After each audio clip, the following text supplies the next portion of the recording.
তো নমস্কার বন্ধুরা, পোর্টাল হাব 2.0 চ্যানেলের পক্ষ থেকে আজও সবাইকে স্বাগত। তো আপনারা সকলেই জানেন যে এখন পশ্চিমবঙ্গ জুড়ে কতকগুলো পোর্টাল অর্থাৎ প্রকল্প চালু হয়েছে, তার মধ্যে একটি ট্রেন্ডিং রয়েছে, সেটা হচ্ছে অন্নপূর্ণা ভাণ্ডার, যেটা বিজেপি সরকার নতুন চালু করেছে। কাদেরকে দেবে সেগুলো আমি রিলেটেড ভিডিও আগে হয়তো বলেছি, ঠিক আছে। আমি হয়তো না বলে থাকলে আমি এর আগেও ভিডিও দিয়ে দেবো, কোনো চাপ নেই। আমি একবার তাও বলে দিই যে এটা তো মেনলি আমি এই ভিডিওটা করছি যে কারা আবেদন করবেন, কিভাবে করবেন, সেটাই আমি আজকে দেখাবো। তো তার আগে বলে দিই, যাদের 25 বছরের ঊর্ধ্বে বয়স তারা পাবেন। আর কী কী ডকুমেন্টস লাগবে: Aadhaar card, voter card, ration card, bank account আর পাসপোর্ট সাইজ ফটো। অবশ্যই কী করতে হবে না, আধার কার্ডের সাথে মোবাইল নাম্বার লিঙ্ক এবং আধার কার্ডের সাথে ব্যাংকের লিঙ্ক থাকতে হবে, যেটা ডিবিটি লিঙ্ক বলছে। তো আমি আর কথা বাড়াচ্ছি না, আমি ডাইরেক্ট একদম ভিডিওতে চলে যাচ্ছি। আপনারা আবেদন কীভাবে করবেন। তো আমি প্রথমে অন্নপূর্ণা ভাণ্ডারের অফিসিয়াল ওয়েবসাইটে চলে এলাম, যেখানে দেখুন এখানে দুটোভাবে আপনারা অ্যাপ্লাই করতে পারবেন। একটা হচ্ছে অনলাইনে অ্যাপ্লাই করতে পারবেন, আর একটা কি হচ্ছে না, এখানে অনলাইন একটা করতে পারবেন, আর একটা হচ্ছে অফলাইন একটা করতে পারবেন। যারা অফলাইনে করতে চাচ্ছেন তারা কি করবেন না, তারা অফলাইন ফর্ম যেটা আছে এখান থেকে ডাউনলোড করে নেবেন, এখান থেকে ডাউনলোড করতে পারবেন বা এখান থেকেও অফলাইন ফর্মটা ডাউনলোড করতে পারবেন। তো আমি প্রথমে দেখাচ্ছি যে আপনারা অনলাইনে অ্যাপ্লাইটা কীভাবে করবেন। এখানে প্রথমে অ্যাপ্লাই নামে ক্লিক করলেন। তো অ্যাপ্লাই নামে ক্লিক করার পর এখানে দেখুন সমস্ত কিছু বলে দিয়েছে। অন্নপূর্ণা ভাণ্ডার হলো একটি সহায়তা, এখানে সব বলে দিয়েছে।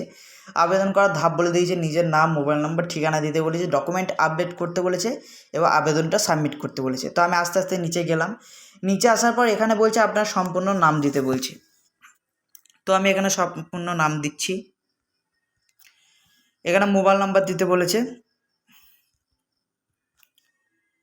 তো এখানে আধার নাম্বার দিতে বলেছে, আধার নাম্বারটা দিয়ে দিচ্ছি আমি।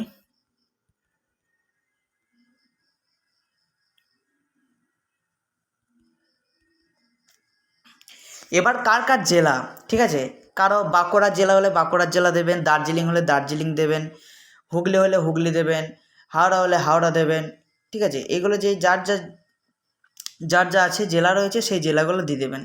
তো আমি এখানে, তো এরপর সম্পূর্ণ ঠিকানা লিখতে বলেছে। সম্পূর্ণ ঠিকানাটা কীভাবে লিখবেন না, ভিলেজ, VILL, ওখানে দিয়ে কী করেন ভিলেজ দিয়ে তারপরে হাইফেন দেবেন, দিয়ে আপনাদের ঠিকানাটা লিখবেন। তো আমি ঠিকানাটা সাবমিট করে নিচ্ছি। তো আমি কী করলাম, অ্যাড্রেসটা আমি লিখে দিলাম। এরপর কি বলছে, আধার কার্ড আপলোড করতে বলেছে। তো আমি আধার কার্ড, ভোটার কার্ড, এদিকে ব্যাঙ্ক পাসবুক এবং পাসপোর্ট সাইজ ফটোটা আপলোড করতে বলেছে। তো আমি এক এক করে সবগুলো আপলোড করে দিচ্ছি। তো আমি সবগুলো আপলোড করে নিয়েছি। আপনারা PNG আকারেও করতে পারেন, JPG আকারেও করতে পারেন, PDF আকারেও দিতে পারেন এবং হচ্ছে একটা ছবি ক্রিয়েট করে সেখানে আধার কার্ড, ভোটার কার্ড আপনারা এডিট করেও দিতে পারেন। মানে এডিট মানে হচ্ছে একসাথে সাজিয়ে। তো এবার আমি কী করবো, এবার আমি এখানে আবেদনে ক্লিক করলাম। দেখুন আবেদনে ক্লিক করার পর কী বলছে, আপনার আবেদন সফলভাবে জমা হয়েছে। তো আমার আবেদনটা কী হয়েছে না, সফলভাবে জমা হয়ে গেছে। এবার কি করব না, এরপর আপনাদের মোবাইলে কী হবে, মোবাইলে আপনাদের মোবাইল নাম্বার যেটা দেবেন সেই মোবাইল নাম্বারে আপনার অ্যাপ্লিকেশান আইডি আসবে। সেই অ্যাপ্লিকেশান আইডিটা দিয়ে কী করতে হবে আপনাকে, সেই অ্যাপ্লিকেশান আইডিটা দিয়ে এখানে যে আপনার চেক স্ট্যাটাস বলে অপশান রয়েছে, এখানে আপলোড ডকুমেন্টসে দেখে নিতে পারেন যে কী কী ডকুমেন্টস এখানে বলেছে, যে কী কী নতুন আবেদন কবে শুরু হয়েছে, এগুলো সব এখানে দেখতে পারবেন। এগুলো সব এখানে কী করতে হয় না, এখানে এগুলো সব আপনারা দেখতে পারবেন।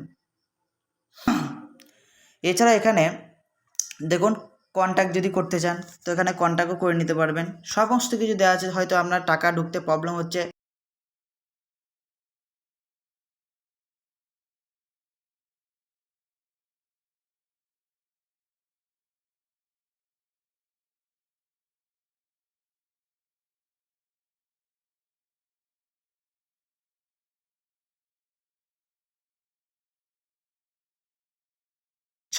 আর এখানে আপনারা যে ভেরিফাই ডকুমেন্ট রয়েছে, এখানে ডকুমেন্টসে ক্লিক করলে কী কী ডকুমেন্টস এখানে দেখুন, আধার কার্ড লাগবে, ভোটার কার্ড লাগবে, রেশন কার্ড লাগবে, ব্যাঙ্ক পাসবুক লাগবে, এর মোবাইল নাম্বার লাগবে, পাসপোর্ট সাইজ ফটো লাগবে। এর গুরুত্বপূর্ণ সব ডকুমেন্টস অরিজিনাল এবং ফটোকপি দুটোই একসঙ্গে রাখতে বলেছে। সরকারি নিয়ম অনুযায়ী ডকুমেন্ট পরিবর্তিত হতে পারে, এটা বলে দিয়েছে। আবেদন করার আগে অফিসিয়াল পোর্টাল থেকে অবশ্যই যাচাই করতে বলেছে এবং ভুল তথ্য দিলে আবেদন বাতিল হতে পারে। এবার যদি আপনি ভুল তথ্য দিয়ে থাকেন তো আপনার মোবাইলে কোনো অ্যাপ্লিকেশান আইডি আসবে না। তখন আপনারা কী করতে পারেন, তখন আপনারা এই কন্ট্যাক্টে গিয়ে কন্ট্যাক্ট করে নিতে পারেন। তো আজকের মতো এতটাই। আমাদের ভিডিওটা যদি ভালো লাগে অবশ্যই এই অ্যাপ্লাই যে ওয়েবসাইটটা, অফিসিয়াল ওয়েবসাইটটা আমরা দিয়ে দেবো, ডিসক্রিপশানে দিয়ে দেবো, অবশ্যই আপনারা চেক করে নেবেন। তো আজকের মতো এতটাই। ভিডিওটি যদি ভালো লাগে অবশ্যই লাইক করবেন এবং আমার চ্যানেলটি সাবস্ক্রাইব করে রাখবেন।